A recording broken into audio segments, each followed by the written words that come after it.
Sophia Anne Caruso can currently be seen starring as Lydia on Broadway's Beetlejuice. The hilarious new musical comedy is based on Tim Burton's dearly beloved film and tells the story of a strange and unusual teenager whose life changes when she meets a recently deceased couple and a demon with a thing for stripes. Here to tell us more is Sophia Anne Caruso.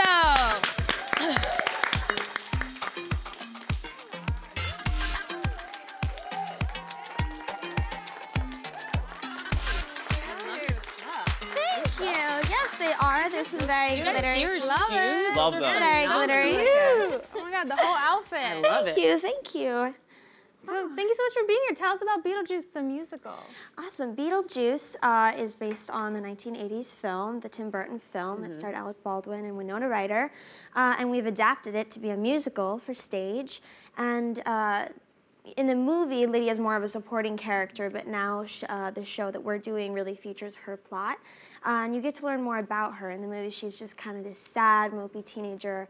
And in the movie, it sort of romanticizes that. And I think that the musical, you really follow why she's sad and what she's going through. And you get a really authentic representation of what a teenage female is doing, grieving. Awesome. I love that. So what was your experience for bringing this film to stage? Like, did you guys watch the movie? Were you trying to like pull things directly, or were you kind of like, we can do whatever we want? I think it was a little bit of both. Because it's such a has a huge fan base and it's so iconic, we have to take parts of the movie that were super iconic and put them into it. But also I think we, as actors, have our own interpretation uniquely, just because, for example, a lot of people say, what was it like to sort of like follow in Winona Ryder's footsteps? And I say, I didn't really feel like a need for that. I kind of just do what I do because as a person, I'm a different person, which means I'm gonna have a completely different take on the character. Right. So yeah, that's sort of how I approached it. And I remember when I first got the script, I thought this could either be really bad or really good. And it just so happened that when I read it, I was like, this is going to be fantastic. The script, when I first got it, was already in good shape, and I was like, you know, they're gonna work hard on it, and made it so much better just throughout the years that we worked on it. I've been with it for about 3 years now, developing it, but before I even came onto the show, the writers had been developing it for like 8 years, I think. Oh, So yeah, when you're making a huge musical, it takes so long. There's so much work and so much that goes into it. You know, you don't just write a script. It's years and years of editing and working through it and learning. So yeah. Yeah, speaking to that, it takes years to prep for this. What was opening night like for you?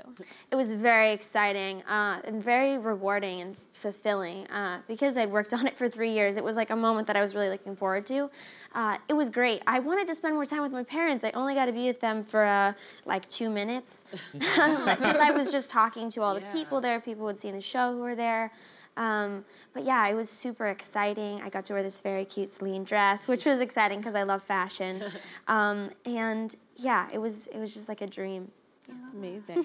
Well, the show has gotten so much love. It's nominated for what, 8 Tony Tonys? Awards. Yeah. 8 Tony Awards. Clap it up for that. Yes. Including Best Musical? Including Best Musical. Which is such a huge achievement. How does that feel? Very exciting. I was very excited about all of the nominations, but particularly Best Musical, because as a that nomination is really a nomination for the company as a whole, so it's a sort of reward for all of us. It's not an individual recognition, it's for all of us and all of the people who put in work on it.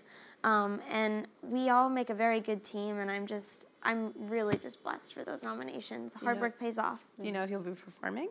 I do, yes. We will be performing on the Tonys. Amazing. I will have a little bit that I'm doing, and it's going to be super, super exciting. I learned, I got to see, well, they told me about what it's going to be like, and it's going to be super funny and super exciting. So, yes, you can see us on the Tonys. Well, speaking of, working with the whole crew and it being such a huge joint effort, can you talk a little bit about what it's like working with the cast? Yeah, we have a really incredibly collaborative company. Our director, Alex Timbers, is fantastic. He's so visual and collaborative. And while we were rehearsing in a studio, we had all these other factors. We have the magic, the puppetry, the set was being built in all these different spaces in Brooklyn. And, but still somehow we were all collaborating, communicating, which is really rare on such a big show. And William Ivy Long just was incredible with the costumes, as he usually is. I mean, this is his 75th show. Jesus. 75th show. So that guy knows what he's doing. I love my finale dress. It's my favorite dress to wear because it's my classic dress as they call it, that I wear for most of the show, but it's completely like beaded. And actually the underlayer has like this sort of blue hue that's like a beetle, because beetles have that sort of like blue hue to them. So yeah, he was telling me about that, and that's really cool. And I remember we looked at some like high fashion pictures and sort of punk, like classic punk stuff, and a lot of it had safety pins. And I said I would really love to put safety pins on the costume, so I have safety pins all across and all over my shoes. But yeah, the costumes are one of my favorite parts of the show. It sounds like a fashion moment as much as a musical moment. Did you guys record the album already? The cast album? We recorded the album this past Monday, which is supposed to be our day off. I haven't had a day off in 3 weeks now. But yeah, cast album was very intense. It's like singing through the show 5 times because you have to do multiple takes and go back and do single lines. So it's exhausting, but it was so worth it. And I'm so excited to hear it. They're editing it now, and I think I'm going to stop in this week and see how it's sounding. I'm very excited about it. Amazing. Very cool. That's so great. Yeah. And you mentioned before, which I find so great about this musical, is the expansion of your character, moving from the sidelines to kind of center stage. So can you tell us more how the musical version of Lydia is perhaps a more updated version on the kind of troubled teen that we saw in the original movie? Yeah, in the original movie, for one, we're in the 80s in that. And in the musical, we're in 2019. So that is a huge difference. And also, in the movie, as I said, you know, it's sort of romanticized, like her sadness and her very, like, her obsession with sort of, like, goth and Victorian goth. And she has that in this, but I don't think it's romanticized. You really get to take it through, like, what it is like as an authentic teenage young female in 2019 to be grieving. And to have a dad who, you know, doesn't listen. I think that a lot of times adults think that young people don't go through that grieving process, that it's just something they don't understand. But I think that, speaking as a girl who grew up with grief and loss, as all of us do, I think that we all understand it. We just don't know how to work through it. And I think that it really takes you through that. And how she does that, and how she finally moves forward from the death of her mother. How much of yourself do you actually see in Lydia? A lot, because I started developing it 3 years ago, and at the time, I was the age of the character. Now I'm older, and I can look at it with a different perspective, but sort of as I was growing with the role, I think that the writers really listened to things I had to say about being a young woman, because we do have an all-male writing team, and they were amazing about listening to me and you know, writing things that seemed authentic. And yeah, I think that as I grew, they took little pieces of how I was growing as a person and put it into it. So as an actor, I think it's really quite a privilege that you've been able to really grow with this character and help form this character. What was it like getting this part and being there from, like you said, 3 years ago, from like basically the beginning? Yeah, it was the beginning for a lot of the actors. There was only two other actors who had been on it through one other reading that happened, and I did all the readings after that first reading that I wasn't able to be a part of. It's kind of been a wild ride. I honestly, you know, with developing shows, there's always the ideal goal of getting it to Broadway, but it's so rare that actually happens. And I've been a part of so many different developing shows that haven't, you know, made it to Broadway, that I had this, like, no expectations kind of attitude. I was like, if it happens, it happens. If it doesn't, I'm used to that.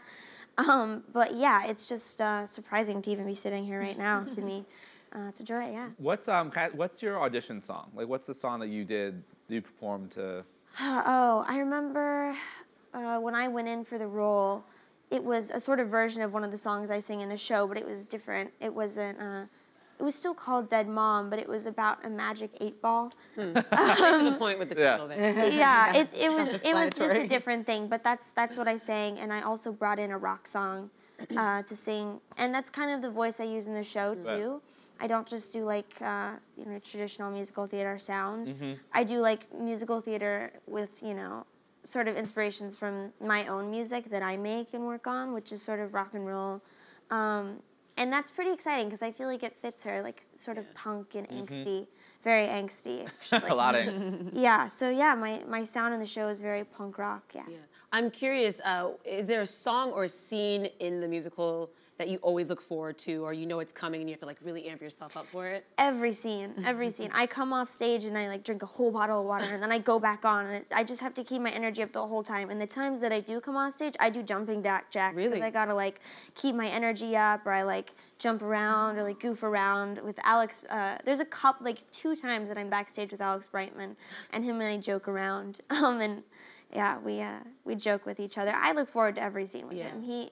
He makes me laugh. He's so he does so much improv too, and I never quite know what to expect, which I love because it keeps me on my toes. Because after so many years of doing this, it would be easy to become sick of it. But he makes it fresh for me every night. So I look forward to any scene with him, and. Shake Sonora, which is the final song, which is the iconic moment where Lydia flies, and it's just such a great song. I love singing it. Yeah. And I know that you said that you want to be an example of somebody who's doing kind of edgy and alternative theater for younger artists to see. Why is that something that's important for you? I think that's important for me because I think that it's important to do thought-provoking theater, and what I do is really cool because theater is this sort of escape, and you can escape into a happy show, a musical that's super happy and leave happy, but you didn't learn anything. And I think that as much as it's an escape, it's also important to think, and that's the theater that I love to see. I love to see things that make me think. And so that's the theater I try to do the most of. And so thought-provoking theater is very important to me. And I think that there's just not enough authentic teenage girls. We're angsty, we can be angry, we can be sad. We're all of these things, and often it's so represented that we're just these happy, perfect, blonde, cute things, and that's not true. And so that's part of it too. And that just so happens to be edgy theater. Yeah, I love that. Oh, love that so much. Well, Sophia, thank you so much for being here. Yeah.